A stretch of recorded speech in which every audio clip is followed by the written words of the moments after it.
হসপিটালে ভর্তি ছিল। আমি খুব কান্নাকাটি করতাম, বলতো কি আর বাঁচবে না, খুব আশা ছিল। মাকে আমি ওইখান থেকে ডেকেছি। এই মায়ের কাছে 2 মাস আগে এসেছিলাম আমি, কিন্তু এবার আমার মেয়ে সন্তান এসেছে, আমি সঙ্গে সঙ্গে মায়ের কাছে ছুটে এসেছি। মা জয় মা কৃষ্ণকালী মায়ের জয়, জয় মা মঙ্গলা মায়ের জয়। এখানে যে কোনো ধর্মের মানুষই আসুক না কেন, আমরা এসে দেখলাম যে তাদের মনস্কামনা পূর্ণ করেছে মা কৃষ্ণকালী। যেসব ভক্তরা এই মায়ের মন্দিরে আসতে চান তারা পুরো ভিডিও স্কিপ না করে দেখতে থাকুন, পুরো ডিটেলস দেওয়া আছে। অনেক দিন পরে ভিডিও নিয়ে চলে আসলাম, আর আজকে আমি এমন এক জায়গায় চলে এসেছি, সেটা হলো পূর্ব বর্ধমান জেলার বালিয়ারা মা কৃষ্ণকালীর মন্দির। এটা অলৌকিকভাবে হলেও যে আমরাও জানি বা অনেকেও বলছে যে এটা সত্যি সত্যি মা আছে এই মন্দিরে, এবং এখানে প্রতিদিনই হাজার হাজারে ভক্ত সমাগম হচ্ছে এবং মানুষের উপকার হচ্ছে দেখে কিন্তু এখানে আসছে। অনেকের ক্যান্সার হয়েছিল বা পা নড়াতে পারতো না, সেগুলো এখানে ঠিক হয়ে গেছে এই কৃষ্ণকালী মায়ের মন্দিরে এসে।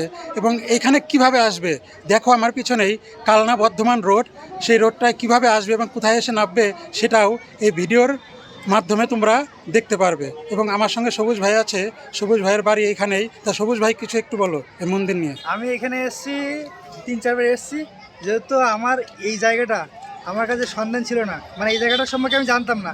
এই কৃষ্ণদাই আমাকে বলেছিল, বলার পরে আমি এখানে এসেছি, অনেক কিছু জানি। জয় কৃষ্ণকালী মায়ের জয়। সবাইকে বলি এখানে আসবে, যাদের ডাক্তার দেখিয়ে রোগ ভালো হচ্ছে না তারা এখানে এসে ভালো হয়ে যাচ্ছে। তোমরা এখানে আসো, ডাক্তার কবিরাজ দেখেও যদি ভালো না হয় এখানে আসো। এখানের মা হচ্ছে জীবিত স্বয়ং মা। এটা বন্ধ থাকে কি বারে?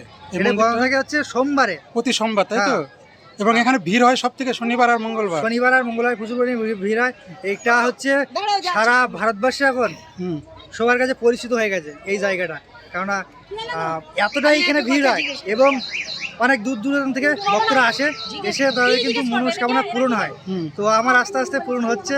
তো যাই হোক, পূরণ হলে আরো অনেক কিছু করবো এখানে এসে।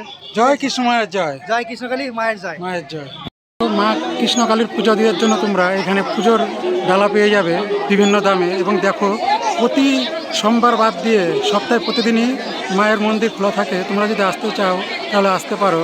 কিভাবে আসবে এই ভিডিওর মাধ্যমে পুরো লোকেশন তোমাদের দেওয়া থাকবে, তোমরা লোকেশন দেখে এখানে আসতে পারবে। এবং মা খুব জাগ্রত মা। এই মায়ের কাছে 2 মাস আগে এসেছিলাম আমি, কিন্তু এবার আমার মেয়ে সন্তান এসেছে, আমি সঙ্গে সঙ্গে মায়ের কাছে ছুটে এসেছি। মা আছে? হ্যাঁ মা আছে,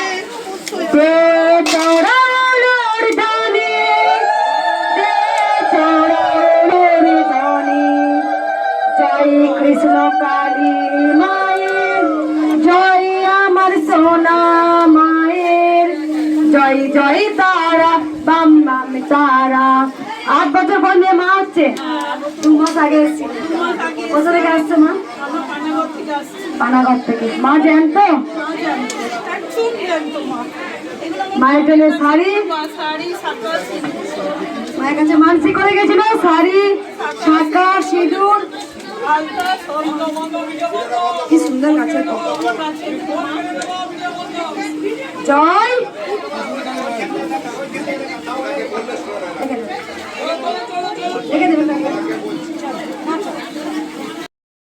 হসপিটালে ভর্তি ছিল।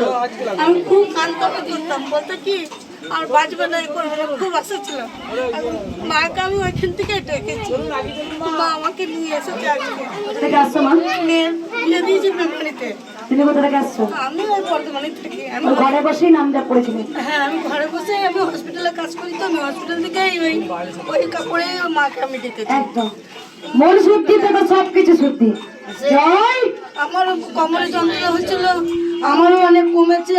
আমি যে সমস্ত ভক্তরা কৃষ্ণকালী মায়ের মন্দিরে আসতে চাও, যারা যারা ট্রেনে আসবে তারা বর্ধমান জংশনে নেমে 8 নম্বর প্ল্যাটফর্ম থেকে বেরিয়ে তোমরা দেখতে পারবে ওভারব্রিজের নিচে টোটো স্ট্যান্ড আছে। সেই টোটোকে বলবে এবং জন প্রতি 30 টাকার বিনিময়ে তোমাদের কৃষ্ণকালী মায়ের মন্দিরে নিয়ে চলে যাবে।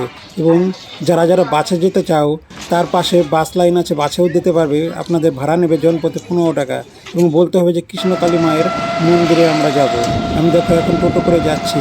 এবং যারা যারা বাসে আসতে চাও তারা কালনা বর্ধমান রোডের বাস ধরে তোমরা কৃষ্ণকালী মায়ের মন্দিরের কথা বলবে, তোমাদের কৃষ্ণকালী মন্দিরের সামনেই নামিয়ে দেবে। দেখো, এই হলো দূর দূরান্ত থেকে সব ভক্তরা এসছে এই কৃষ্ণকালী মায়ের মন্দিরে। আকাশে পারলে নিয়ে চলে যাবেন। ধূপ মোমবাতিতে আপনারা একটা কাজ করবেন, ধূপ মোমবাতিটা বাইরে থেকে জ্বালাতে পারেন। এখানে তো মায়ের কাছে নিয়ে এসছেন, মা সব দেখতে পাচ্ছে। মায়ের জন্য আপনারা কি নিয়ে এসছেন? মা অন্তর্যামী, মাকে মুখে বলে প্রকাশ করা যায় না। মা অন্তর্যামী, মা দয়াময়ী, মা কৃপাময়ী, মা করুণাময়ী। তাই একবার সবাইকে বলি, তে তোরা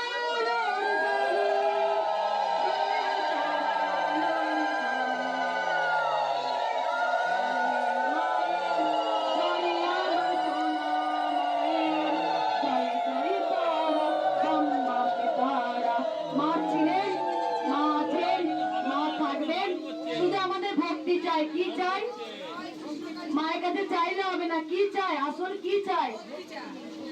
ভক্তি। ভক্তিতেই মুক্তি, ভক্তিতেই যদি তোমার এক ছিটে ভক্তি না থাকে তাহলে মায়ের কাছে কিছুই পাওয়া যায় না। সব সময় ভক্তি করো, মাকে ভালোবাসো, পাবার জন্য নয়। আমরা তো মাকে ভালো মা সত্যি এই মন্দিরে বিরাজমান। এখানে মুসলিম এক মা এসেছিল কমাস আগে, তার সন্তান হচ্ছিল না দেখে, কিন্তু এখানে এসে তার কন্যা সন্তান লাভ হয়েছে। তাইতে এসে মানব দিতে এই মন্দিরে আজকে চলে এসছে। অনেক ভক্ত আছেন, তারা মায়ের মন্দিরে আসতে পারছেন না। মা বলেছেন ঘরে বসেই মায়ের নাম 108 বার জয় মা কৃষ্ণকালীর জয়, জয় মা কৃষ্ণকালীর জয় 108 বার তোমরা ঘরে বসেই মনে মনে মায়ের নাম নাও, তাহলেই তোমাদের রোগ মুক্তি পেয়ে যাবে। এবং সকালবেলা যদি প্রতিদিন উঠে গাছ থেকে যে কোনো জবা ফুল পেড়ে ধুয়ে আপনারা খাবেন, তাহলেও আপনাদের যে কোনো অসুখ থাকলে ছেড়ে যাবে। বলো কি হয়েছে, কিসের জন্য আসছে এখানে? আমি যা মানে মনে মনে যা মাকে বলেছি, আমি অনেক উপকৃত হয়েছি। আমার বাচ্চা কথা বলতে পারে না, তাকেও নিয়ে এসেছি। মায়ের কাছে দর্শন করে নিয়ে গেছি। মা এবার যা চাইবে তাই হবে। আমার একটা বড় রকম সমস্যা আছে শরীরের দিকে, অপারেশনের কেস। আমি চাইছি না অপারেশন করতে, যাতে মা আমাকে ওইখান থেকে উদ্ধার করে। আমার ছেলের মুখ মানে তাকিয়ে, কারণ আমার অপারেশন মানে আমার ছেলেটা ক্ষতি, কথা বলতে পারে না, কিছুই করতে পারে না। এটা মায়ের কাছে প্রার্থনা জানতে এসেছি। আমি 3 বার এলাম, বর্তমানে একবার 4 বার। আমি 3 মাস মায়ের খাচ্ছি, আর 9 মাস হলো মায়ের আমি নাম জপ করছি। উপকৃত হয়েছি, এইটা থেকে আমি মাকে চাই উদ্ধার করতে। আপনি কোথা থেকে এসেছেন? আমি এসেছি জামালপুরার থেকে। জামালপুরা? জামালপুরা। ঠিক আছে। এটা আমি মায়ের কাছে প্রার্থনা জানাচ্ছি, কি বলে যাতে মা আমাকে অপারেশন করে উদ্ধার করে না করতে হয়। ঠিক আছে।